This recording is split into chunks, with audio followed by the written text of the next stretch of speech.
Alright, Yoski-Doski mga kabrando. Nandito na tayo sa tindahan, taong tindahan tayo mga kabrando ngayon. At ako lang may inaantay na parcel din eh. Inaabangan lang natin.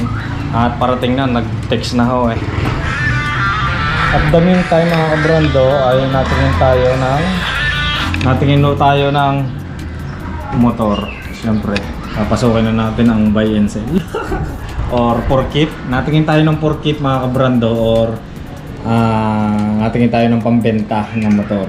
Yan, pasukan na natin. Ay, nasa motorcycle industry naman tayo. Wow, motorcycle industry. Out na yan. Nasa pagmumotor naman tayo, related sa motor. Kaya naghahanap tayo ng mga binebenta na motor. So abangan nyo mga kabrando ang ating mga posting sa mga susunod. Yan. At baka ho tayo ay makapagbinta nga ay day 1. Tama para kasama na rin sa ating pagbablog mga kabrando. Tara nga, waiting lang tayo sa pagdating ng ating parcel. Yun. Meanwhile, sama yata na ang buhok. Tangin.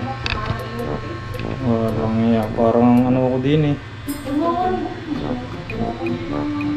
Ha? Kapalapad na naman ang bukit mo. Ano naman mahalapad ang ulo mo? Di wow. Ay, maniwala. Tinawala naman mo. Ito yun, nalalamin na tayo sa cellphone. So yun mga kabrando, habang hinihintay natin yung parcel ay papakita ko muna si Baby Telelot. Yun Baby Telelot. So yung parcel natin is about kay Baby Telelot. Atin lang yung center stop. Dahil mga kabrando ay umorder nga tayo ng kanyang coolants. Ayan. Ang kanyang coolant. Papalitan natin, hindi na ibubuksan natin mamaya. Ayoko, busog pa ako. Atin nga mga kabrando. At ang JBT version 3 ay bukas na bukas ho. Yan ang adjust. Sa mga magtatanong mga kabrando, ang adjust ho ng ating JBT version 3 na are kay Baby Telelot ay bukas na parang kargado. Driver lang o kargado, hindi ang motor. All stock mga kabrando ko. Start natin ang sounds. Dati mga kabrando areho ay half mid lang o naka mid ang kanyang bukas. Ay ngayon natin binuksan na ng sagad.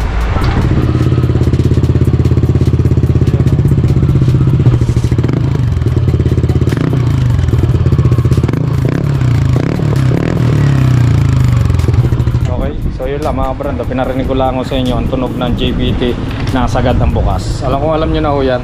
Anyway, we'll just wait here. Hintayin lang natin si Kuya Jun Berberabe. Nasaan na kaya si Kuya Jun Berberabe? Wala pa rin din eh. Kalimitan na rin yun eh. Hindi na nag-aabang dahil sa parcel. Waiting lang tayo mga kabrando. Nakuha mo yung parcel ko sa taas? Oo. Ano ba yan? Salamin. Anong salamin? Charan.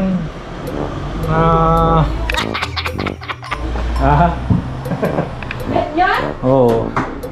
Siyempre, motorcycling is tayo eh. Motor is life, mga kabrando. 5 minutes later.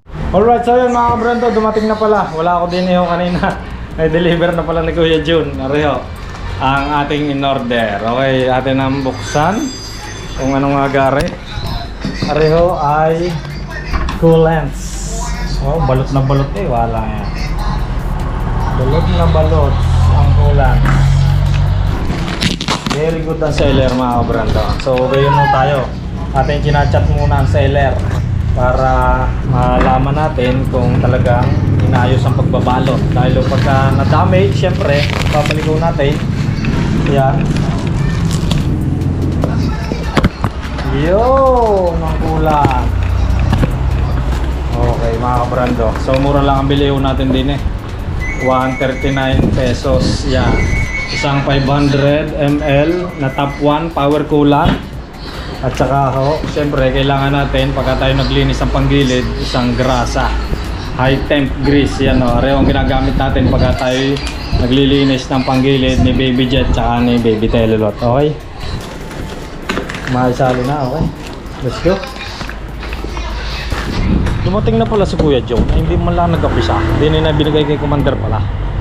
Anyway, okay lang. Si Commander naman ang nagbayad. Nakabudol tayo. Mga brando. Ayan, lagay na natin diyan. Let's go na. Doon na tayo sa taas mga kabrando. Atin ang isalin yan.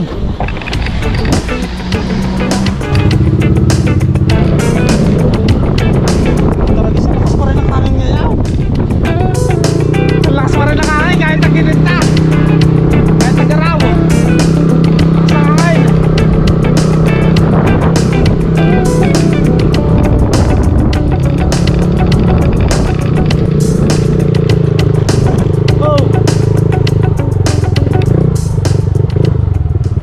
Alright, shit.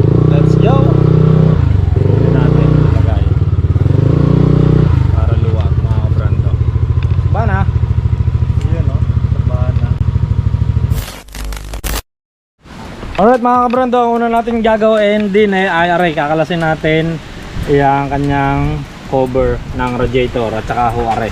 So tuturo ko sa inyo kung paano kalasin, kung paano mag DIY ng pagpapalit ng ating mga coolant sa Aerox version 1 at version 2.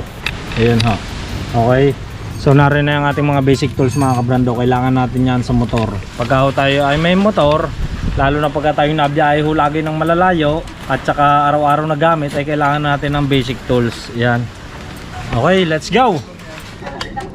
Yan, kalasin muna natin ang kanya mga tornilyo din ho sa kanyang radiator cover. Iyon.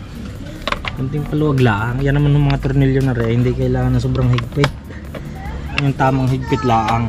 Dahil pagka sobrang napahigpit ay malulustred daw. Lalo pagka doon ang tornilyuhan sa mga naiinitan, sa mga parts ng makina. Kailangan lang natin yan hindi masyadong kahigpitan. Yan o. Okay, nakalas na natin mga kabrando. Susunod naman ho ay areng kanyang footboard. Yan, ganyan lang naman na ho yan. Aray basic lang naman ho. Sa mga napapanood nyo na, yun na rin ho aray. Akin lang kung hinihimay-himay ang tamang proseso ng pagpapalit ng coolant. So din ho ating i-check. Yan o. So kung natatandaan nyo mga kabrando, nung nakaraan ay kala ko'y brown. Ay titingnan nga ho natin kung brown ang kuwan na rin ang coolant. Titingnan natin. Yan ho sa reservoir. Reservoir tuloy eh. Sa reservoir. Yan ho. Okay. Nakakalasay no din nga pala ay areng tornilyong are. Are at saka are. Tapos so tatlo din eh. Isa yung kanyang pin, isa, dalawa, at are pa ho ang isa. Ayun, yon ang isa. And then are pa hong tatlo. Ayan, are tornilyong are, tapos are at saka din eh. Magkakalasin pa tayo din eh. Okay, mga kabrando. Okay, are muna pala kalasin natin si pairings bago natin kalimutan. Are muna. So kakalasin lang natin na iyan. Iyan. Papalitan ko ng coolant. Papalitan ko ng coolant nga pala. Hindi ko na napalitan. Eh, check ko. Brown ng coolant na rin. Nakaw. Ano sa palagay mo kaya, ha? Gatas yan. Nang gatas. Nung amin chinig ni parang timan, parang kuwan, ma-brown. So, are mga kabrando, nakapin pa ho din eh sa ating footboard. Are, may nakapin pa yang inaliso natin yan. Tapos are din ay aalisin natin yan. Yan nakapin na yan para ho ma-baklas natin aring footboard. Yan, alright. So yun, una natin kinalas arehong kanyang ilalim. Para kasi J mo to. Ayan. Tapos areho ang pwede na palang hindi kalasin din eh mga kabrando. Din eh sa nakapin. Din eh sa lock na rin. Pwede na hindi kalasin yan, no? Naigilid naman na natin. Pwede nang hindi kalasin yan. Nang, mali ang pagkakalagay na rin. Papataray na rin sa ibabaw. Picture siya. Diyan pumasok yun kaya kawan. Alin? Ay, oo, baka napapasok ng dumi. Pumasok tubig. Umag ka. Ha? Hindi pumasok tubig. Nahihigop. Tingnan mo, dali. Tamo. Kulay brown. Tanggalin mo. So yun, kakalasin muna natin yung kanyang pin. Areho. Yung pinakalock niya para maalis natin yung hose. Tanggalin mo na Oo, din bro. eh. Drain plug. Wait lang, check muna natin are. Dahil are ay nang, hindi nga natatanggal pa are. Restock eh.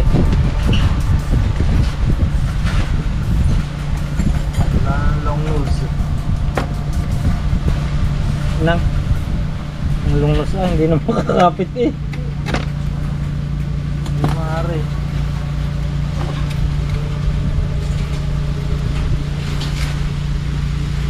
Iya. Mamadali pa ang hose. Yeah, haluan. Pilig yung clip. Kuha mo clip. Yan na nga. Eh, kita ka. Ayaw mo naman pakita eh. Yun, oh. Ay, dilaw ang nilagay. Yun, so dilaw pala ang nilagay. Tamo, Nilagay. oh. Oh? Dilaw? Ano?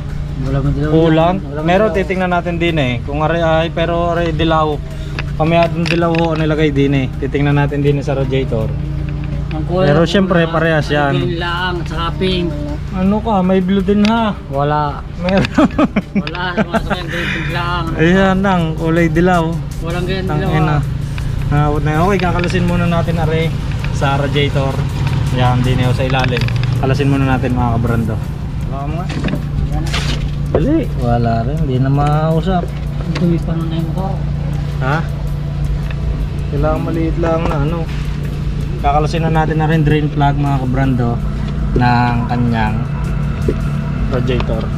Hindi ko alam kung bakit brown or bakit madilaw ho ang kulay ng kanyang coolant din ho sa kanyang reservoir. Kulay na.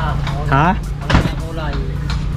Ayun nga, hindi ko alam. Baka nga dahil hindi nga napaltan. Dahil sabi ko nga mga kabrando, hindi ko rin napaltan noong binili natin. Hindi ko pa napapaltan. Kaya hindi ko rin sure kung pinaltan ho noong nabilang natin or hindi pa nagpapalit talaga. So ngayon, papalitan na natin para makasigurado. Let's do this. Yan. Tingnan natin may gere kung kulay yan o rin. Dahil nga hindi napapalitan, check natin maigi yan. Ayun nga, tamo! Pakita mo! Sama. Wala pa ting ulan. Ha? Hindi lang. Yan ah. Busan mo. Babaw. Oh. Yan. Yeah, hindi na. Flashing. Tulad yan, hayop. Dating green Ang dumi. yan. Takpan mo muna ulit, magabok. Takpan mo muna ulit, tap, ubos na. Lang. Tamo naman ang kulan. Green din dati. Oo nga, green. Na, sobrang ang dumi nga. Din eh, sa kanyang Ibig sabihin mo din radiator mo. madumi nga. Hindi nga napapalitan. Baka nga rin sa pool nung mabili ay hindi napapalitan. Doon sa unang may-ari na. Ano sa palagay mo? Alright, din na naman mga kabrando sa ilalim yung pinakahuli nating kakalasin na tornilyo dahil o din ay yung sa engine niya, yung laman na coolant ng kanyang makina. Ariho, papakita ko sa inyo mga kabrando. Yan ho, ang kakalasin natin yung maliit na tornilyong iyon. Ayun, yun. Ayun, kung nakikita nyo, yung malapit dito sa kanyang exhaust. Kakalasin nun natin yun mga kabrando. Ah, yun, nakalas.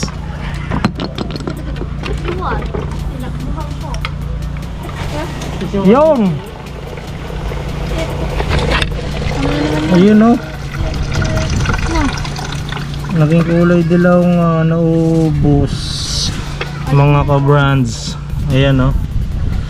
So din ho mga ka-brando ay may washer. Yan ho, wag nating iwawala yan. Para hindi mag-leak pagka ating ibinalik yung kanyang drain bolt. Lagyan mo tip lang para hindi mag-drain. Yeah. Teflon. Awot. Yeah, sinaid lang natin mga kabrando at okay na yan. Alright mga kabrando, atin lang ho aring babarasin na konti pero wag natin kadidiinan gamit ho aring brush dahil ayan ho kanyang mga fins ay baka mabutas.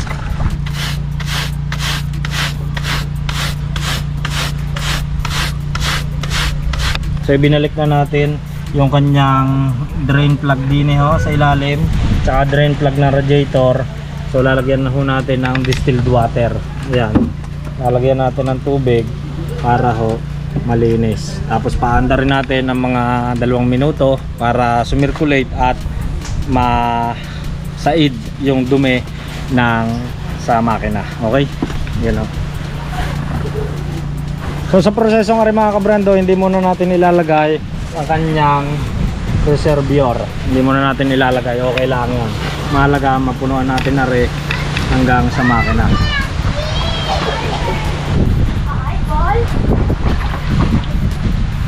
Ayun oh, nagpupuno pa siya sa makina para ma-circulate ang gusto. Sorry lang ko talaga sa Aerox, napakadaming proseso, lalo na kung pagpapalit na rin ang garne. Napakadami at saka napakasikip ng galawan, lalo na pagdating sa makina. Yan, kailangan puno yan. Tapos pag pinaandar natin ay ayan, sumisiksik na siya.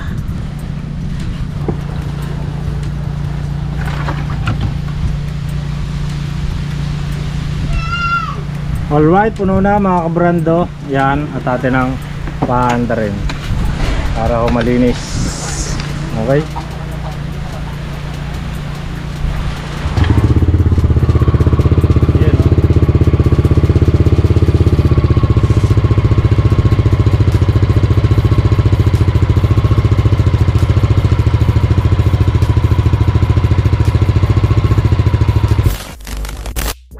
Yun mga kabrando, okay na para at least mag-circulate lang yung tubig nating nilagay para masaid yung maduming coolant. Okay, kalasin na huli natin. Ganun lang ang proseso ng paglilinis. Okay, kalasin na huli natin at i-drain na natin bago natin salinan ng bagong coolant. Let's go. Ayun, so yun ang dumi mga kabrando. Yan, yung mga tumutulong yan medyo madumi na galing din sa kanyang radiator. So yun namang ilalim, hindi ko na mabibidyoan, pero yun lang ang proseso mga kabrando. Kakalasin ko lang yung din sa may ilalim. Alright, so yun mga kabrando, tapos na nga nating i-drain lahat ng madudumi na coolant.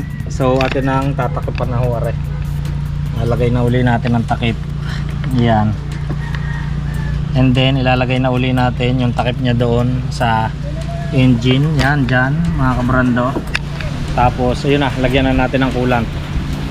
Moments later. So yun, nilinis ko na rin mga kabrando ang kanyang reservoir. Yan, para malinis na pati loob yan. Ating nilinis ng distilled water. Okay, kakabit na natin mga kabrando. Let's go. Alright, so yun mga kabrando, yan, ay kabit na natin ang kanyang reservoir. Yan, tapos lalagyan na ho natin din ay ng coolant. So pupunuin uli natin yan mga kabrando gamit ho aring top 1 coolant. Top 1, baka naman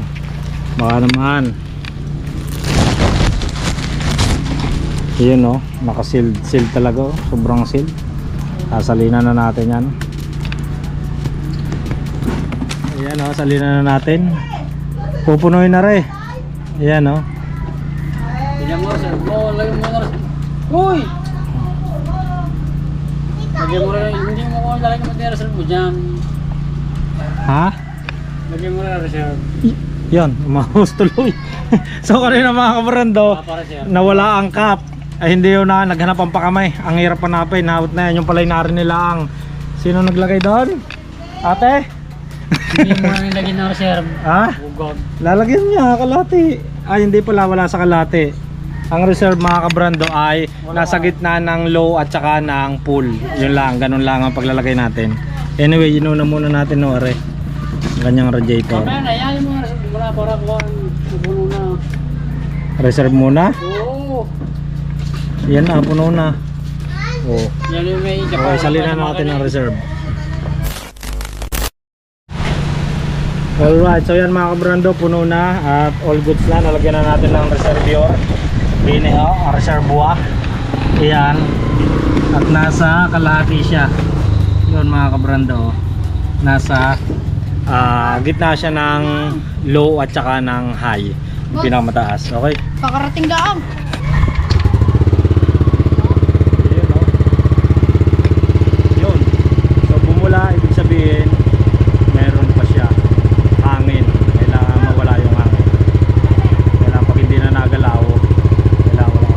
Huwag mong babumbayin yan, wag. Yeah, stable na siya. Nagsisirculate na. Ibig sabihin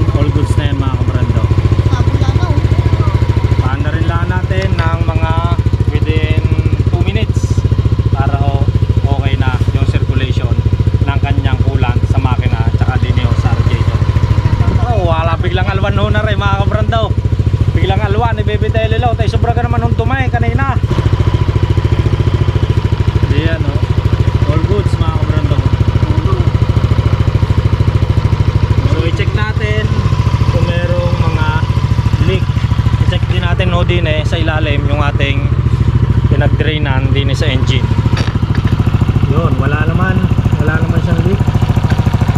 Tawa ng Diyos, walang leak pati sa mga hose. Dahil yung mahirap po din pag ginalaw natin yung mga hose, kaya hindi na natin ginalaw ng ginalaw.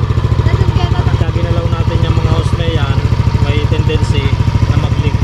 Yan o, gaya na rin sa mga lock. So all goods yung ating ginawa mga kabrando. Ganun lang ho ang pagpapalit ng coolant din sa ating Aerox. Medyo mahirap lang pero kaya-kaya nyo yan. DIY mga kabrando ko.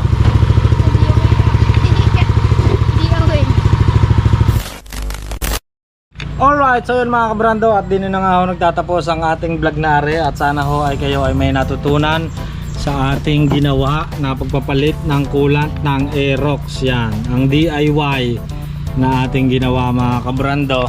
At kaya-kaya nyo rin ho yan, basta ingatan nyo lang ho, tsaka walang mawala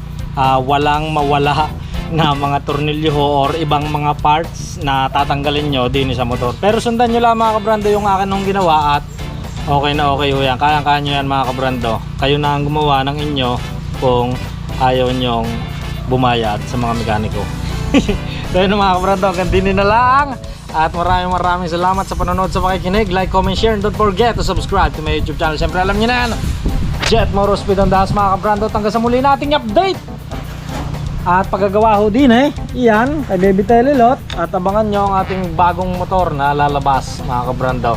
So surprise ko sa inyo yun sa mga susunod na vlog natin. And rat-rata na mga kabrando. Peace!